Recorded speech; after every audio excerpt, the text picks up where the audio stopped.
The Adventures of Sherlock Holmes by Sir Arthur Conan Doyle. Adventure 10. The Adventure of the Noble Bachelor. The Lord St. Simon marriage, and its curious termination, have long ceased to be a subject of interest in those exalted circles in which the unfortunate bridegroom moves, and their more piquant details have drawn the gossips away from this 4-year-old drama. As I have reason to believe, however, that the full facts have never been revealed to the general public, and as my friend Sherlock Holmes had a considerable share in clearing the matter up, I feel that no memoir of him would be complete without some little sketch of this remarkable episode. It was a few weeks before my own marriage, during the days when I was still sharing rooms with Holmes in Baker Street, that he came home from an afternoon stroll to find a letter on the table waiting for him.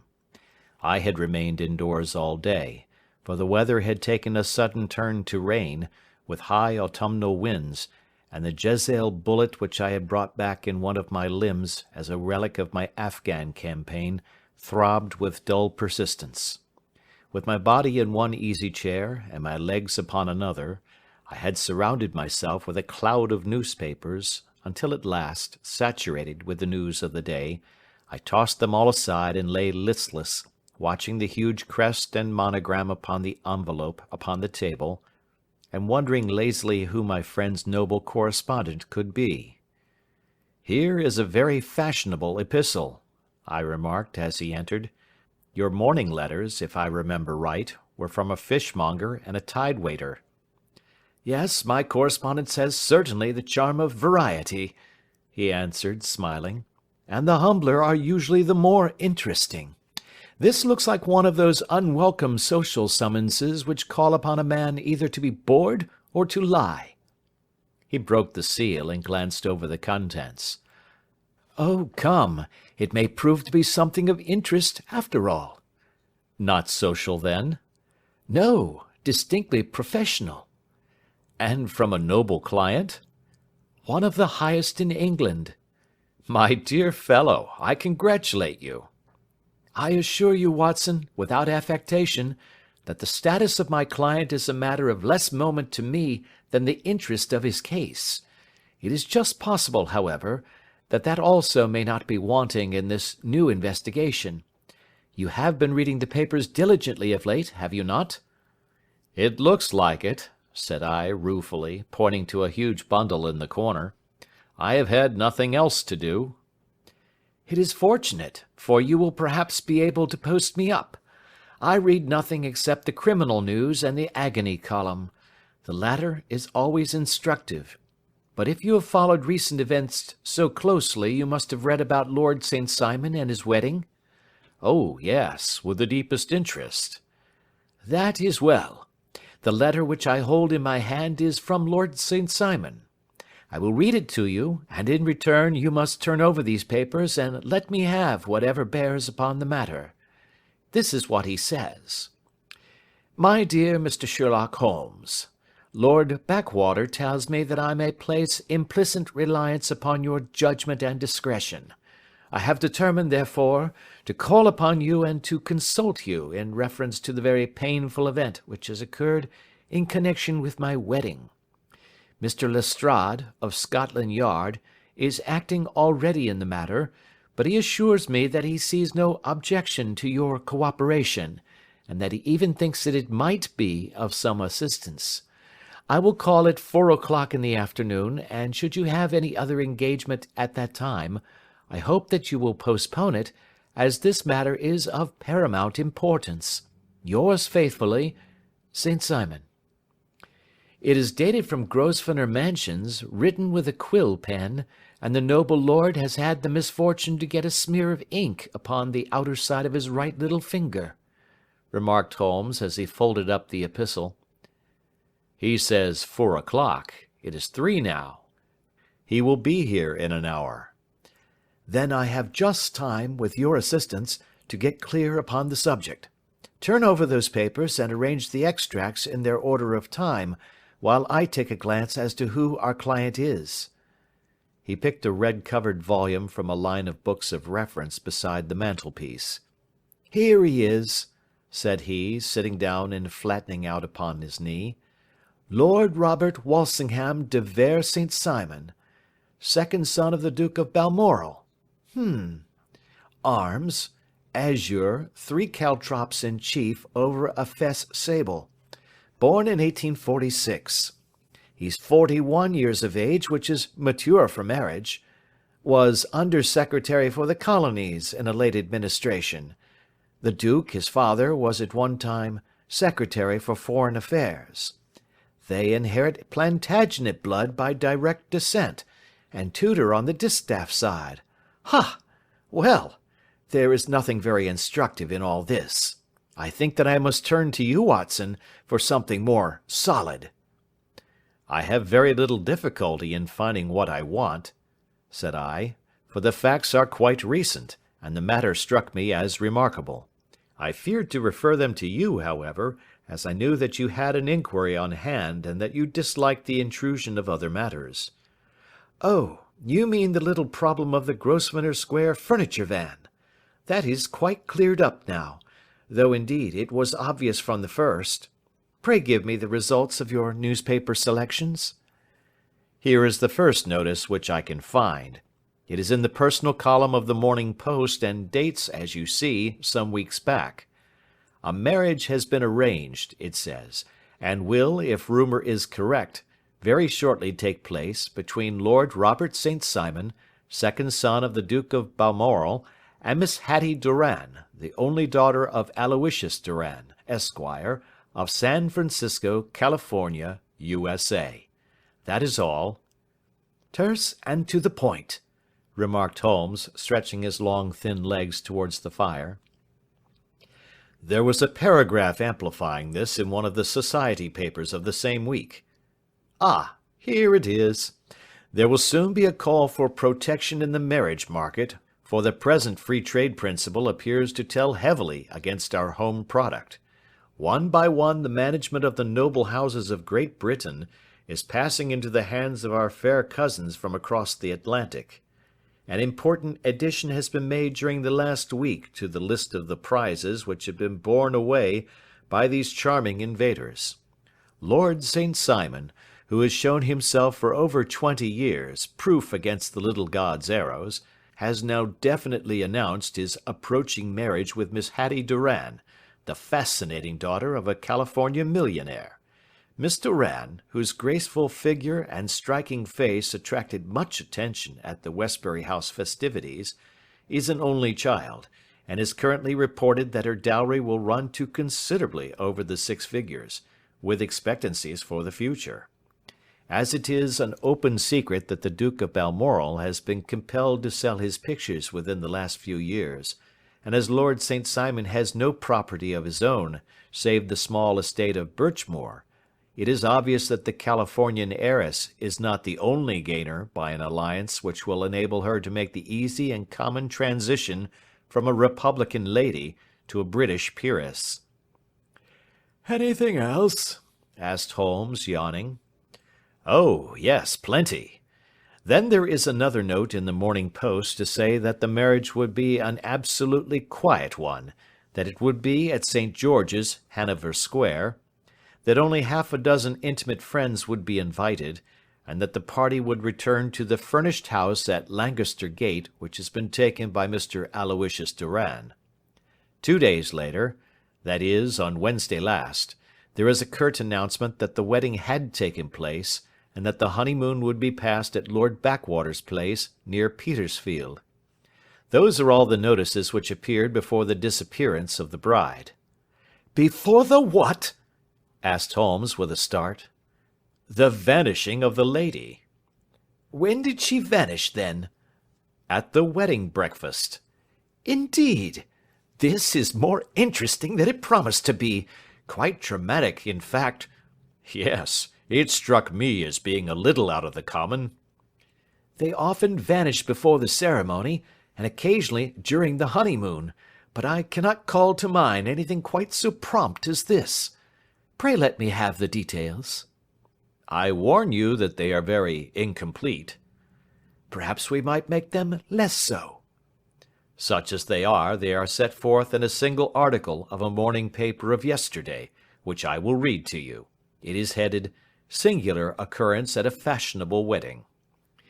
The family of Lord Robert St. Simon has been thrown into the greatest consternation by the strange and painful episodes which have taken place in connection with his wedding. The ceremony, as shortly announced in the papers of yesterday, occurred on the previous morning, but it is only now that it has been possible to confirm the strange rumours which have been so persistently floating about. In spite of the attempts of the friends to hush the matter up, so much public attention has now been drawn to it that no good purpose can be served by affecting to disregard what is a common subject for conversation. The ceremony, which was performed at St. George's, Hanover Square, was a very quiet one, no one being present save the father of the bride, Mr. Aloysius Doran, the Duchess of Balmoral, Lord Backwater, Lord Eustace and Lady Clara St. Simon, the younger brother and sister of the bridegroom, and Lady Alicia Whittington. The whole party proceeded afterwards to the house of Mr. Aloysius Doran at Lancaster Gate, where breakfast had been prepared. It appears that some little trouble was caused by a woman, whose name has not been ascertained, who endeavoured to force her way into the house after the bridal party, alleging that she had some claim upon Lord St. Simon. It was only after a painful and prolonged scene that she was ejected by the butler and the footman. The bride, who had fortunately entered the house before this unpleasant interruption, had sat down to breakfast with the rest, when she complained of a sudden indisposition and retired to her room. Her prolonged absence having caused some comment, her father followed her, but learned from her maid that she had only come up to her chamber for an instant, caught up an ulster and bonnet, and hurried down to the passage. One of the footmen declared that he had seen a lady leave the house thus apparelled, but had refused to credit that it was his mistress, believing her to be with the company. On ascertaining that his daughter had disappeared, Mr. Aloysius Doran, in conjunction with the bridegroom, instantly put themselves in communication with the police, and very energetic inquiries are being made, which will probably result in a speedy clearing up of this very singular business. Up to a late hour last night, however, nothing had transpired as to the whereabouts of the missing lady. There are rumours of foul play in the matter, and it is said that the police have caused the arrest of the woman who had caused the original disturbance, in the belief that, from jealousy or some other motive, she may have been concerned in the strange disappearance of the bride. And is that all? Only one little item in another of the morning papers, but it is a suggestive one. And it is that Miss Flora Millar, the lady who had caused the disturbance, has actually been arrested. It appears that she was formerly a danseuse at the Allegro, and that she has known the bridegroom for some years. There are no further particulars, and the whole case is in your hands now, so far as it has been set forth in the public press. And an exceedingly interesting case it appears to be. I would not have missed it for worlds. But there is the ring at the bell, Watson, and as the clock makes it a few minutes after 4, I have no doubt that this will prove to be our noble client. Do not dream of going, Watson, for I very much prefer having a witness, if only as a check to my own memory. Lord Robert St. Simon, announced our page-boy, throwing open the door.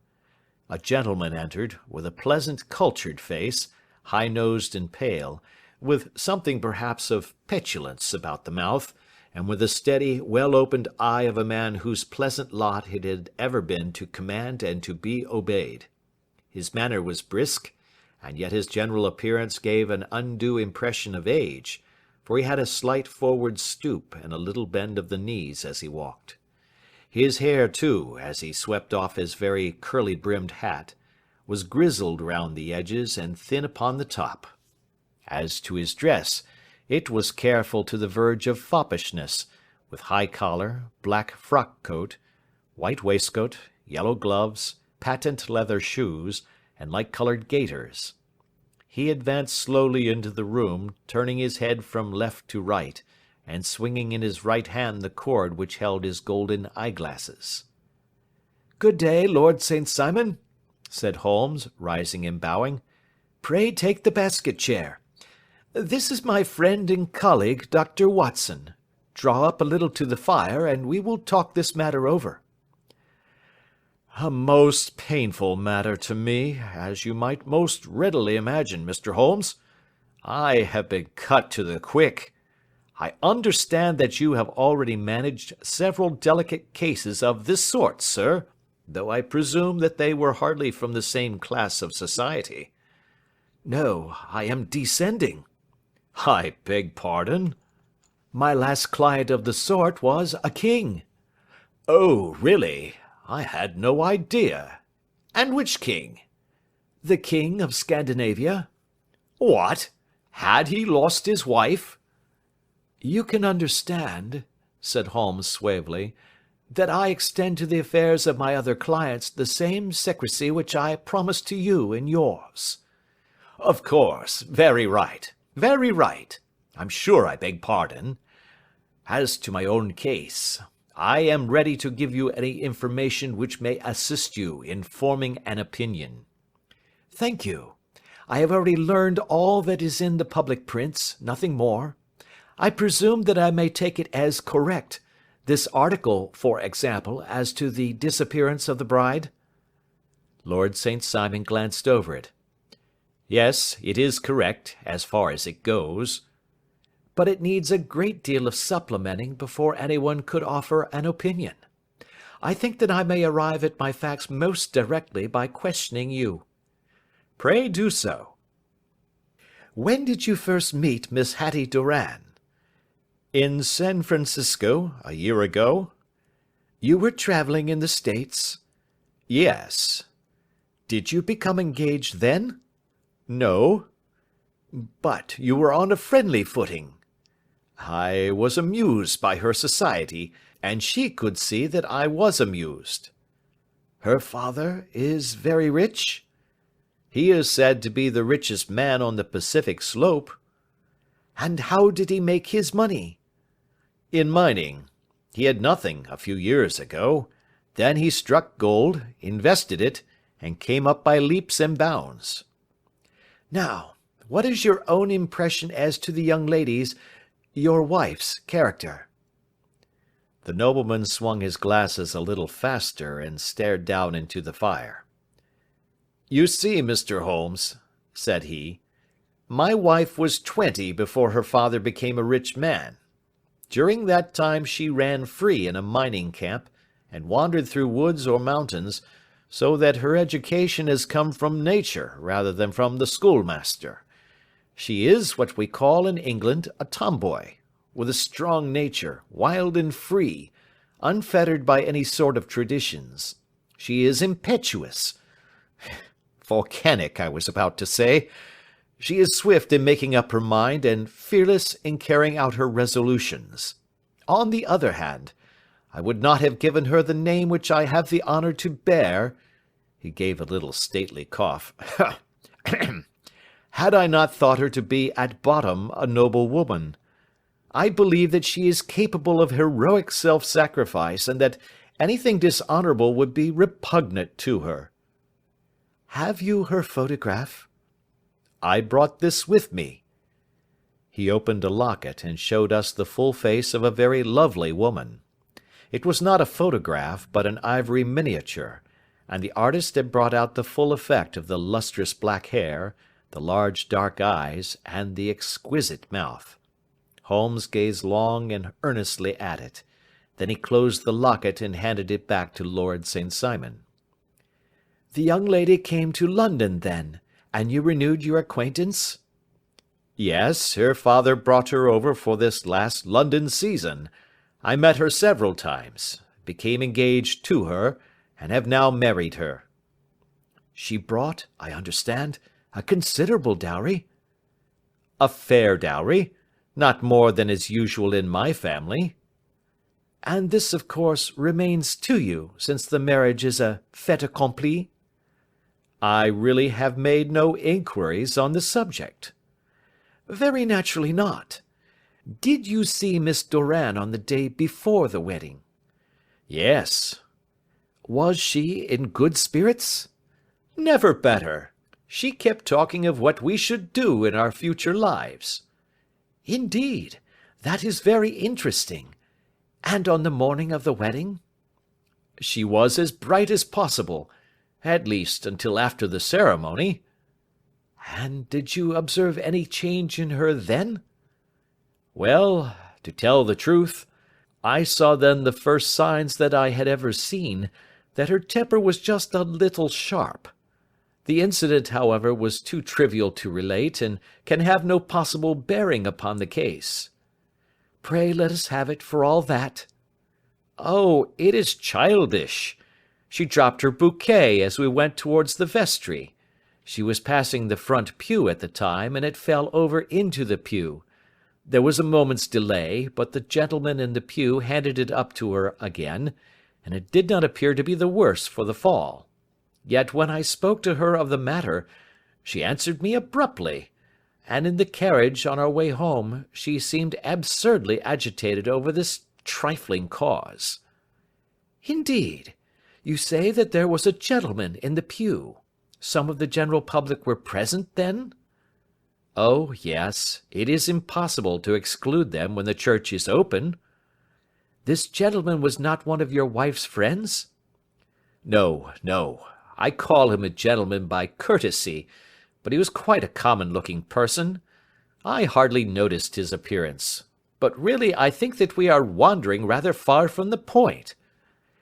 Lady St. Simon, then, returned from the wedding in a less cheerful frame of mind than she had gone to it. What did she do on re-entering her father's house? I saw her in conversation with her maid. And who is her maid? Alice is her name. She is an American and came from California with her. A confidential servant? A little too much so. It seemed to me that her mistress allowed her to take great liberties. Still, of course, in America they look upon these things in a different way. How long did she speak to this Alice? Oh, a few minutes. I had something else to think of. You did not overhear what they said? Lady St. Simon said something about jumping a claim.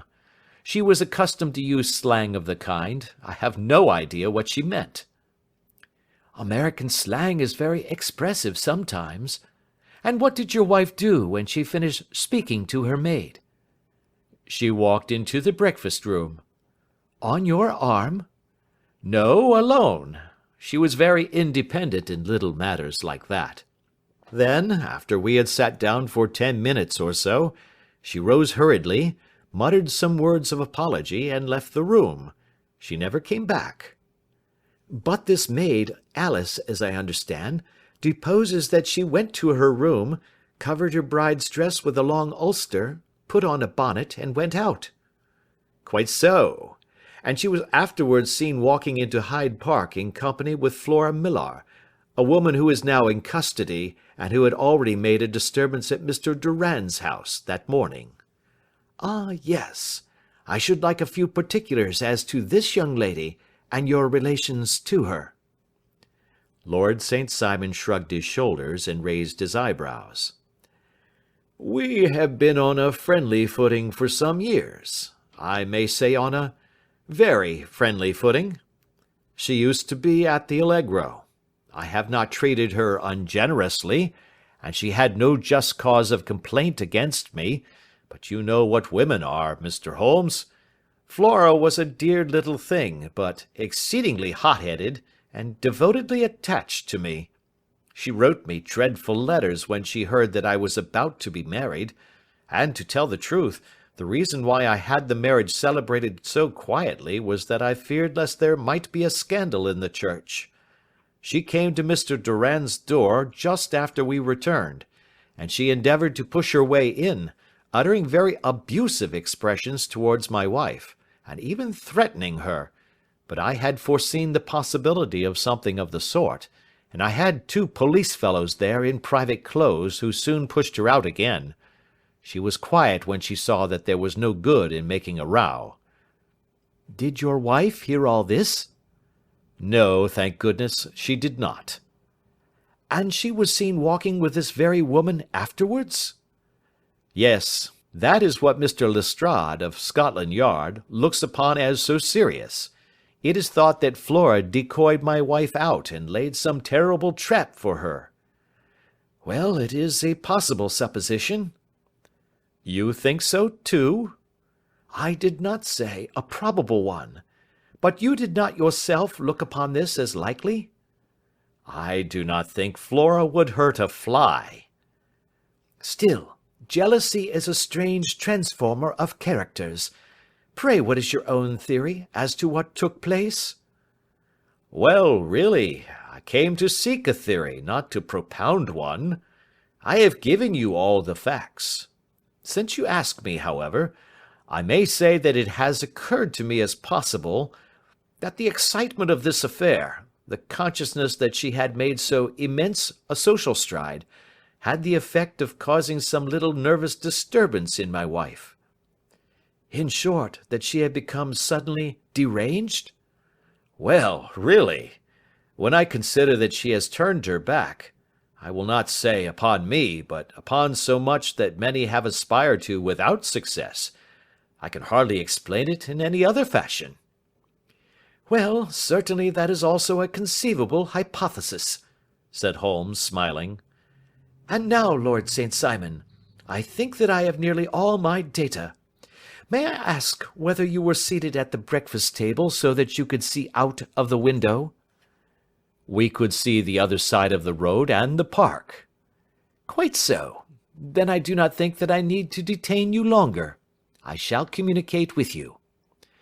Should you be fortunate enough to solve this problem, said our client, rising. I have solved it. Eh? What was that?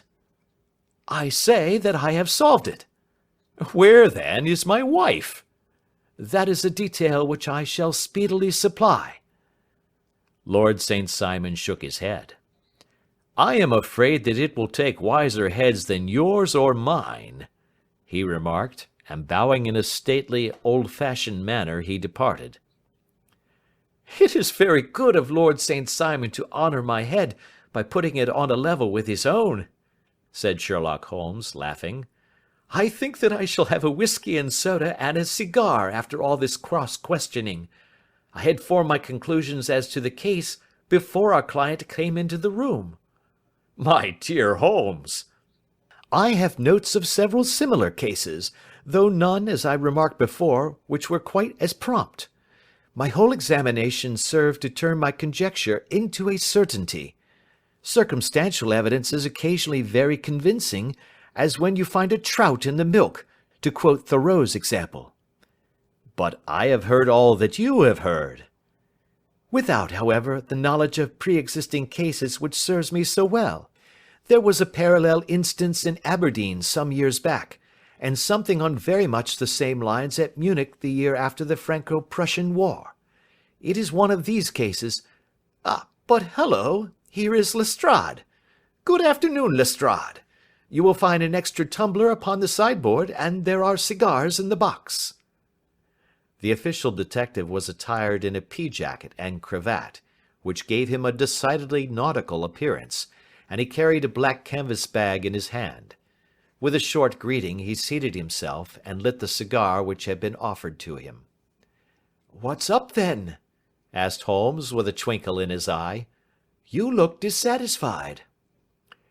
"And I feel dissatisfied. It is this infernal St. Simon marriage case. I can make neither head nor tail of the business." "Really, you surprise me." "Who ever heard of such a mixed affair? Every clue seems to slip through my fingers. I have been at work upon it all day." "And very wet it seems to have made you," said Holmes, laying his hand upon the arm of the pea-jacket. "Yes, I have been dragging the Serpentine." "In heaven's name, what for?" "In search of the body of Lady St. Simon." Sherlock Holmes leaned back in his chair and laughed heartily. "Have you dragged the basin of Trafalgar Square fountain?" he asked. "Why? What do you mean?" "Because you have just as good a chance of finding this lady in the one as in the other." Lestrade shot an angry glance at my companion. "I suppose you know all about it," he snarled. "Well, I have only just heard the facts, but my mind is made up." "Oh, indeed. Then you think that the Serpentine plays no part in the matter?" "I think it very unlikely." "Then perhaps you will kindly explain how it is that we found this in it?" He opened his bag as he spoke, and tumbled onto the floor a wedding dress of watered silk, a pair of white satin shoes, and a bride's wreath and veil, all discoloured and soaked in water. "There," said he, putting a new wedding ring upon the top of the pile, "there is a little nut for you to crack, Master Holmes." "Oh, indeed," said my friend, blowing blue rings into the air. "You dragged them from the Serpentine?" "No, they were found floating near the margin by a park keeper. They have been identified as her clothes, and it seemed to me that if the clothes were there, the body would not be far off." "By the same brilliant reasoning, every man's body is to be found in the neighbourhood of his wardrobe. And, pray, what did you hope to arrive at through this?" "At some evidence implicating Flora Millar in the disappearance." "I'm afraid that you will find it difficult." "Are you indeed now?" cried Lestrade with some bitterness. "I am afraid, Holmes, that you are not very practical with your deductions and your inferences. You have made 2 blunders in as many minutes. This dress does implicate Miss Flora Millar." "And how?" "In the dress is a pocket. In the pocket is a card case. In the card case is a note. And here is the very note." He slapped it down upon the table in front of him. "Listen to this. 'You will see me when all is ready. Come at once. F.H.M.' Now, my theory all along has been that Lady St. Simon was decoyed away by Flora Millar, and that she, with confederates no doubt, was responsible for her disappearance. Here, signed with her initials, is the very note which was no doubt quietly slipped into her hand at the door, and which lured her within their reach." "Very good, Lestrade," said Holmes, laughing. "You really are very fine indeed. Let me see it." He took up the paper in a listless way, but his attention instantly became riveted, and he gave a little cry of satisfaction. "This is indeed important," said he. "Ha! You find it so?" "Extremely so. I congratulate you warmly." Lestrade rose in his triumph and bent his head to look. "Why," he shrieked, "you're looking at the wrong side." "On the contrary, this is the right side." "The right side? You're mad. Here is the note written in pencil over here." "And over here is what appears to be the fragment of a hotel bill, which interests me deeply." "There's nothing in it. I looked at it before," said Lestrade. "October 4th, rooms 8 shillings, breakfast 2 shillings 6 pence, cocktail 1 shilling, lunch 2 shillings 6 pence, glass sherry 8 pence. I see nothing in that." "Very likely not. It is most important all the same.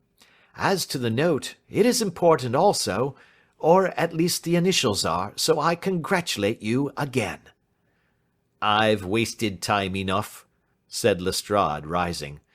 "I believe in hard work and not in sitting by the fire spinning fine theories. Good day, Mr. Holmes, and we shall see which gets to the bottom of the matter first." He gathered up the garments, thrust them into the bag, and made for the door. "Just one hint to you, Lestrade," drawled Holmes before his rival vanished. "I will tell you the true solution of the matter. Lady St. Simon is a myth. There is not, and there never has been, any such person." Lestrade looked sadly at my companion. Then he turned to me, tapped his forehead 3 times, shook his head solemnly, and hurried away. He had hardly shut the door behind him when Holmes rose to put on his overcoat.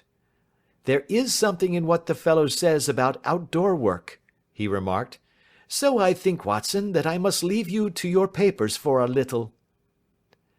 It was after 5 o'clock when Sherlock Holmes left me, but I had no time to be lonely, for within an hour there arrived a confectioner's man with a very large flat box. This he unpacked with the help of a youth whom he had brought with him, and presently, to my very great astonishment, a quite epicurean little cold supper began to be laid out upon our humble lodging-house mahogany. There were a couple of brace of cold woodcock, a pheasant, a pâté de foie gras pie with a group of ancient and cobwebby bottles. Having laid out all these luxuries, my two visitors vanished away, like the genii of the Arabian Nights, with no explanation save that the things had been paid for and were ordered to this address. Just before 9 o'clock, Sherlock Holmes stepped briskly into the room. His features were gravely set, but there was a light in his eye which made me think that he had not been disappointed in his conclusions. "They have laid the supper, then," he said, rubbing his hands. "You seem to expect company. They have laid for 5. "Yes, I fancy we may have some company dropping in," said he. "I am surprised that Lord St. Simon has not already arrived. Ha! I fancy that I hear his step now upon the stairs." It was indeed our visitor of the afternoon who came bustling in, dangling his glasses more vigorously than ever, and with a very perturbed expression upon his aristocratic features. "My messenger reached you, then?" asked Holmes. "Yes, and I confess that the contents startled me beyond measure. Have you good authority for what you say?" "The best possible." Lord St. Simon sank into a chair, and passed his hand over his forehead. "What will the Duke say," he murmured, "when he hears that one of the family has been subjected to such humiliation?" "It is the purest accident. I cannot allow that there is any humiliation." "Ah, you look on these things from another standpoint." "I fail to see that anyone is to blame. I can hardly see how the lady could have acted otherwise, though her abrupt method of doing it was undoubtedly to be regretted. Having no mother, she had no one to advise her at such a crisis." "It was a slight, sir, a public slight," said Lord St. Simon, tapping his fingers upon the table. "You must make allowance for this poor girl, placed in so unprecedented a position." "I will make no allowance. I am very angry indeed, and I have been shamefully used." "I think that I heard a ring," said Holmes. "Yes, there are steps on the landing. If I cannot persuade you to take a lenient view of the matter, Lord St. Simon, I have brought an advocate here who may be more successful."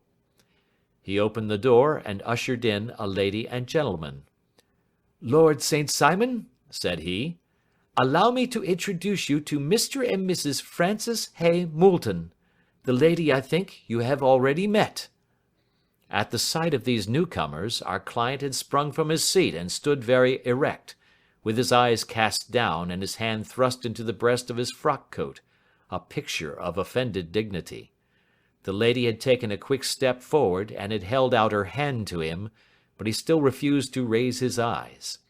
It was as well for his resolution, perhaps, for her pleading face was one which it was hard to resist. "You're angry, Robert," said she. "Well, I guess you have every cause to be." "Pray make no apology to me," said Lord St. Simon bitterly.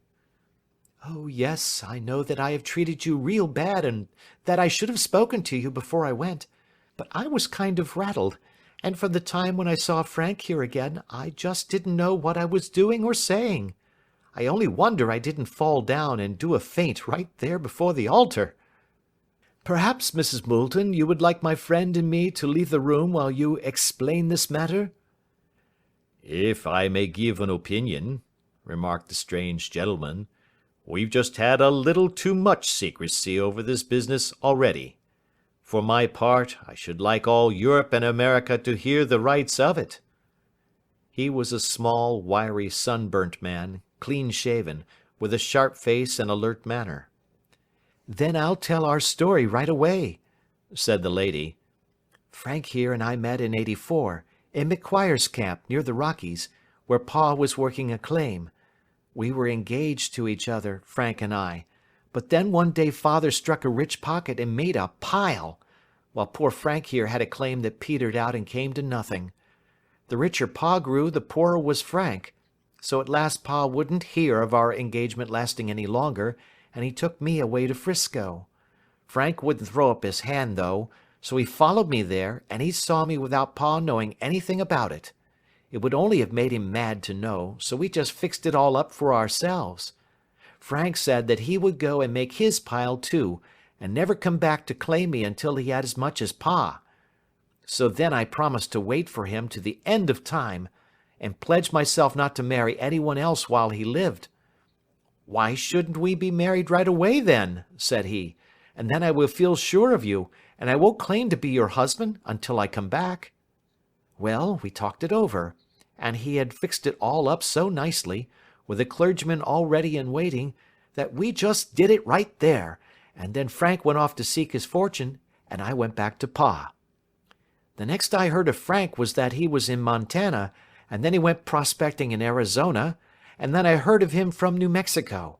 After that came a long newspaper story about how a miners' camp had been attacked by Apache Indians, and there was my Frank's name among the killed. I fainted dead away, and I was very sick for months after.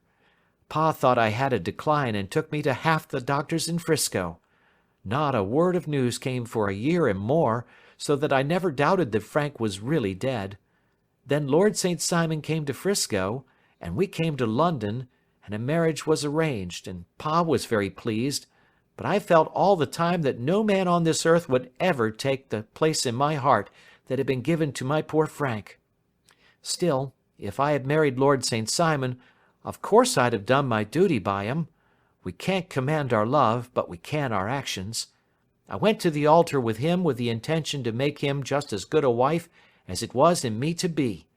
But you may imagine what I felt when, just as I came to the altar rails, I glanced back and saw Frank standing and looking at me out of the first pew.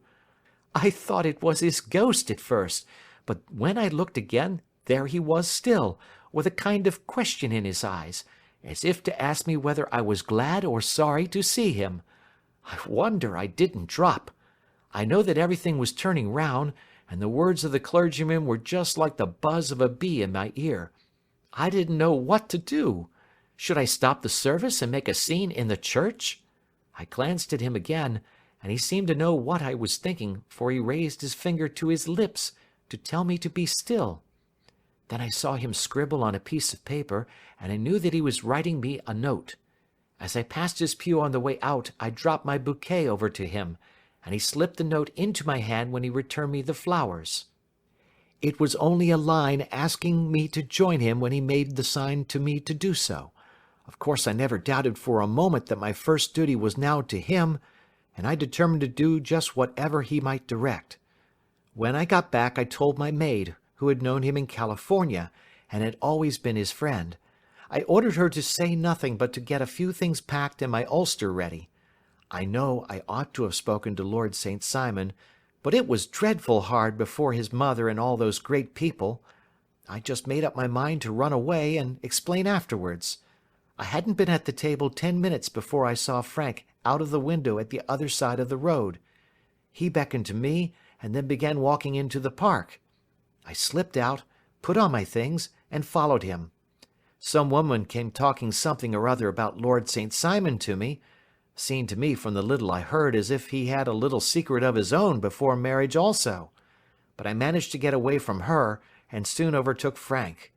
We got into a cab together, and away we drove to some lodgings he had taken in Gordon Square, and that was my true wedding after all those years of waiting. Frank had been a prisoner among the Apaches, had escaped, come on to Frisco, found that I had given him up for dead and had gone to England, followed me there, and had come upon me at last on the very morning of my second wedding." "I saw it in a paper," explained the American. "It gave the name and the church, but not where the lady lived." Then we had a talk as to what we should do, and Frank was all for openness. But I was so ashamed of it all that I felt as if I should like to vanish away and never see any of them again. Just sending a line to Pa, perhaps, to show him that I was alive. It was awful to me to think of all those lords and ladies sitting round that breakfast table and waiting for me to come back. So Frank took my wedding clothes and things and made a bundle of them, so that I should not be traced, and dropped them away somewhere where no one could find them. It is likely that we should have gone on to Paris tomorrow, only that this good gentleman, Mr. Holmes, came round to us this evening, though how he found us is more than I can think, and he showed us very clearly and kindly that I was wrong and that Frank was right, and that we should be putting ourselves in the wrong if we were so secret. Then he offered to give us a chance of talking to Lord St. Simon alone, and so we came right away round to his rooms at once.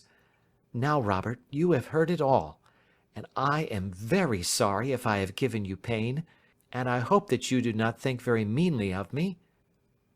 Lord St. Simon had by no means relaxed his rigid attitude, but had listened with a frowning brow and a compressed lip to this long narrative. "Excuse me," he said, "but it is not my custom to discuss my most intimate personal affairs in this public manner." "Then you won't forgive me? You won't shake hands before I go?" "Oh, certainly, if it would give you any pleasure." He put out his hand and coldly grasped that which she extended to him. "I had hoped," suggested Holmes, "that you would have joined us in a friendly supper."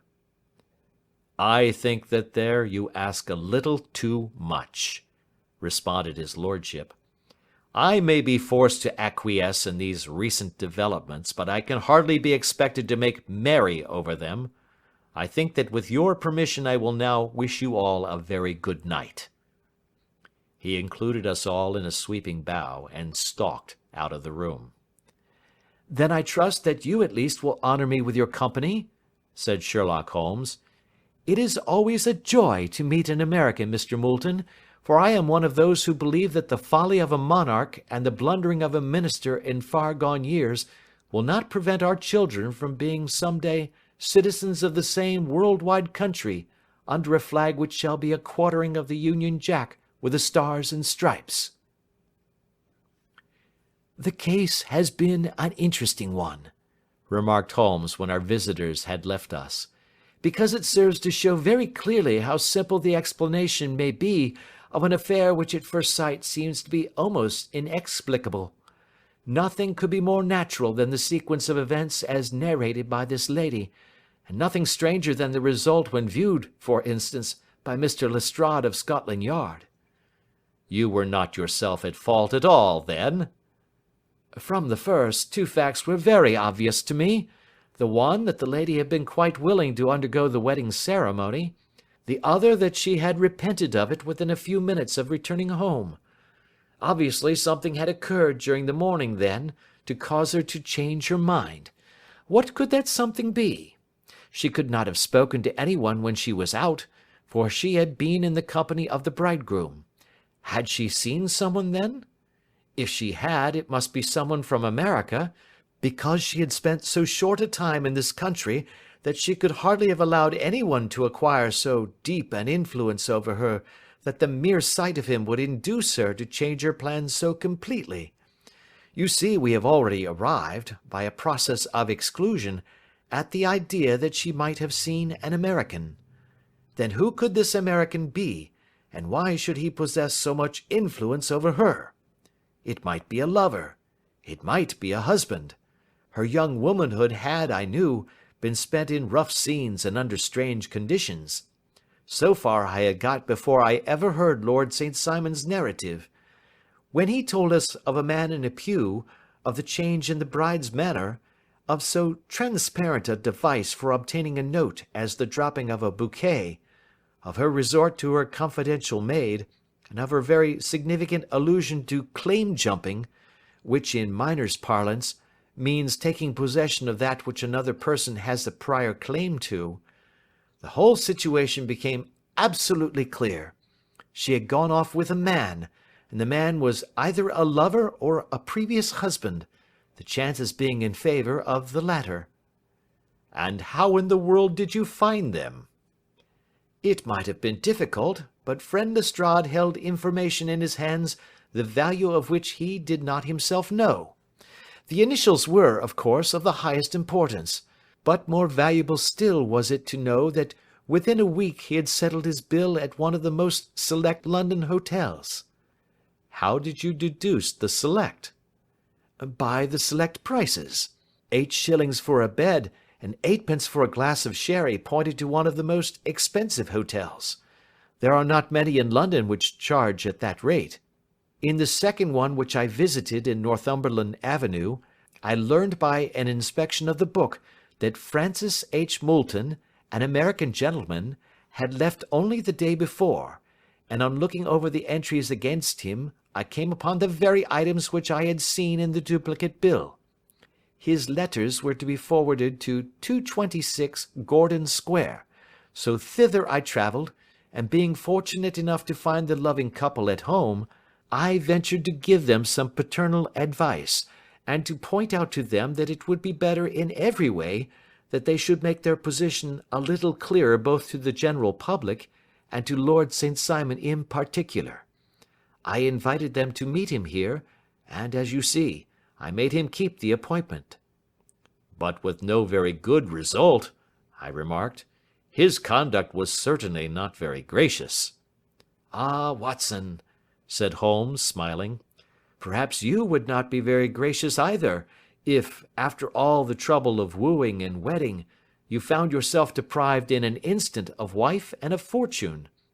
I think that we may judge Lord St. Simon very mercifully, and thank our stars that we are never likely to find ourselves in the same position. Draw your chair up, and hand me my violin, for the only problem we have still to solve is how to while away these bleak autumnal evenings. End of Adventure 10.